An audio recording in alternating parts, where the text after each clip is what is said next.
भरोसे, जय जवान जय किसान, जय जवान जय किसान, भारत माता की जय, भारत माता की जय, वंदे वंदे मातरम। हम अपना अधिकार मांगते नहीं किसी से भीख मांगते, हम अपना अधिकार मांगते नहीं किसी से भीख मांगते। जिंदाबाद जिंदाबाद, अगस्त क्रांति जिंदाबाद जिंदाबाद।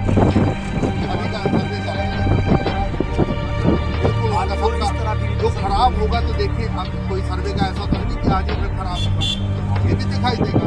मान लीजिए किसी को बचता है, बिल्कुल आकर के सभी का हम करा रहे हैं, सभी का हम करा रहे हैं। और उसमें भी अगर किसी को ये लगता है कि हमारा कुछ ज़्यादा खराब हो गया तो अलग से भी आ गया, सारे निपटाए जाते हैं लगातार पड़ता है। हमने जो पारित कर दिया। तहसील कार्यालय आए हुए थे, एक ज्ञापन सौंपे हैं आप नईगढ़ी नायब तहसीलदार को मुख्यमंत्री के नाम, क्या मांग रही हैं? आपने देखा है कि पहले ओला पड़ा, बारिश हुई, किसानों की फसल खलिहान में और खेत में दोनों तरह खराब हुई।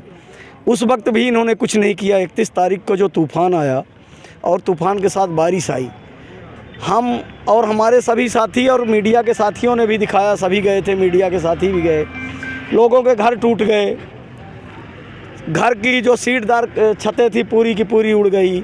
और जैसे धान की फसल में खेत में पानी भरता वैसे खेतों में पानी भर गया, चाहे प्याज की फसल हो, टमाटर की हो, गेहूं हो, और सरसों, अलसी, मसूर सब नष्ट हुई है।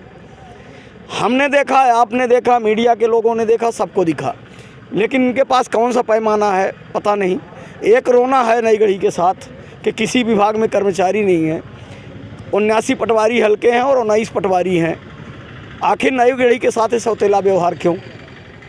अब किसान की खेत में जो थोड़ी बहुत फसल बची भी है उसको क्या करे हो? काटे, समेटे कि छोड़ दे? कहीं भी कोई सर्वे नहीं हो रहा है, कोई देखने नहीं जा रहा है। जबकि हम सब ने मांग की है कि एक एक खेत में अलग अलग बारिश नहीं हुई है।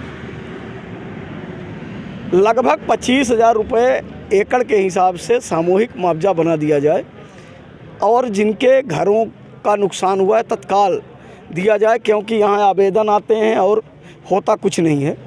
और यहाँ से ज्ञापन देने के बाद हम सब कमिश्नर महोदय को, कलेक्टर साहब को दे रहे हैं।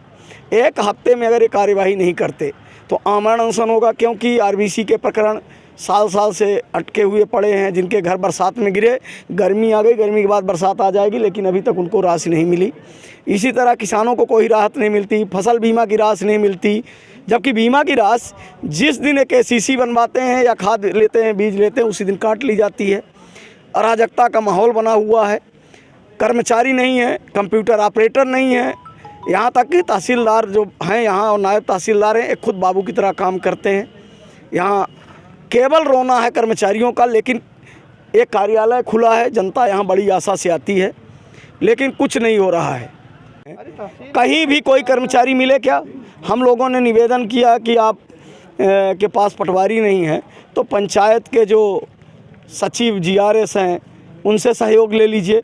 तो बोला गया कि वो सब लाडली बहना में व्यस्त हैं। तो लाडली बहना भी खाना खाएंगी, वो 1,000 रुपये देने से घर नहीं चलेगा।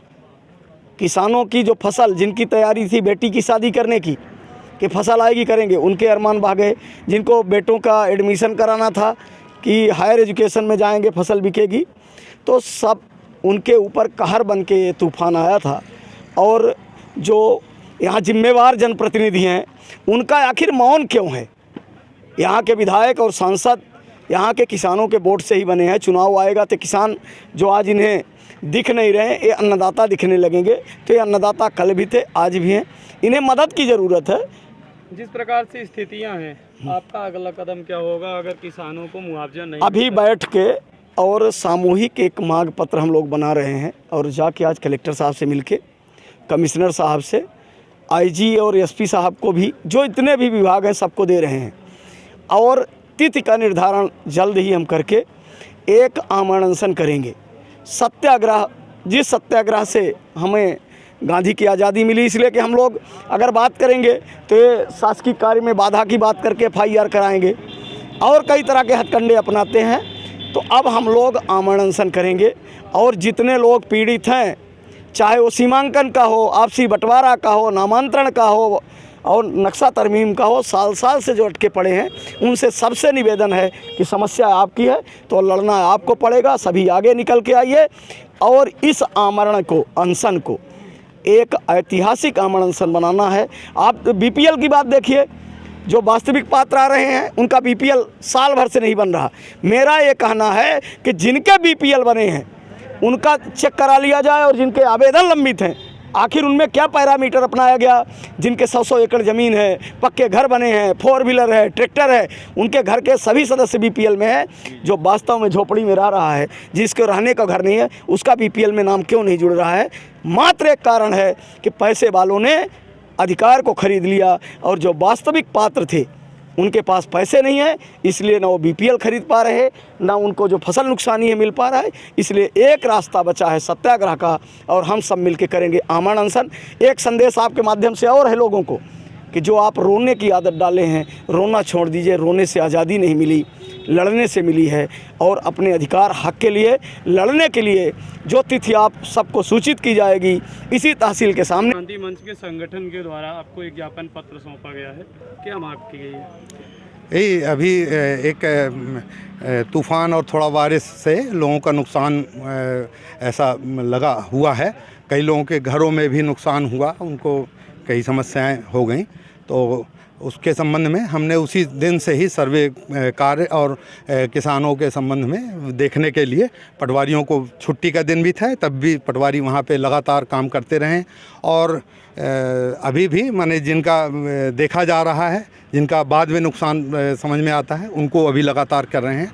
और उनको संबंध में जो नुकसानी है और जो सुविधा उनकी है वो सब हम लोग देख रहे हैं। अभी इन्होंने भी जो दिया है जैसे ज्ञापन, उसके संबंध में और भी कोई नाम उल्लेखित होंगे या बाद में मान लीजिए कोई किसी कारण से सामने आता है, सभी का दिखवाएंगे और जो नियमानुसार होगा सबको दिया जाएगा। सर, किस प्रकार से सर्वे चल रहा है? कोई टीम गठित की गई है? अभी पटवारी कर रहे हैं सर्वे और उसके बाद में अगर मान लीजिए टीम की ज़रूरत पड़ती है तो टीम भी बना दी जाएगी। नईगढ़ी तहसील में पटवारियों की काफ़ी कमी देखी गई है। एक पटवारी 2 या 3 हल्के में जैसे पदस्थ हैं, 4 हल्के में इतने ज़्यादा पटवारी हल्के और इतनी कम संख्या, सर कैसे इस काम को सर समय रहते करवा पाएंगे? हाँ, तो थोड़ा सा उसमें हाँ तो कर रहे हैं, पटवारी अपने अनुसार सभी कर रहे हैं।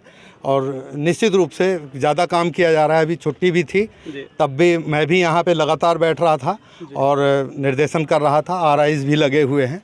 तो हम एक चुनौती है, देखिए उसको हम लोग पार कर लें।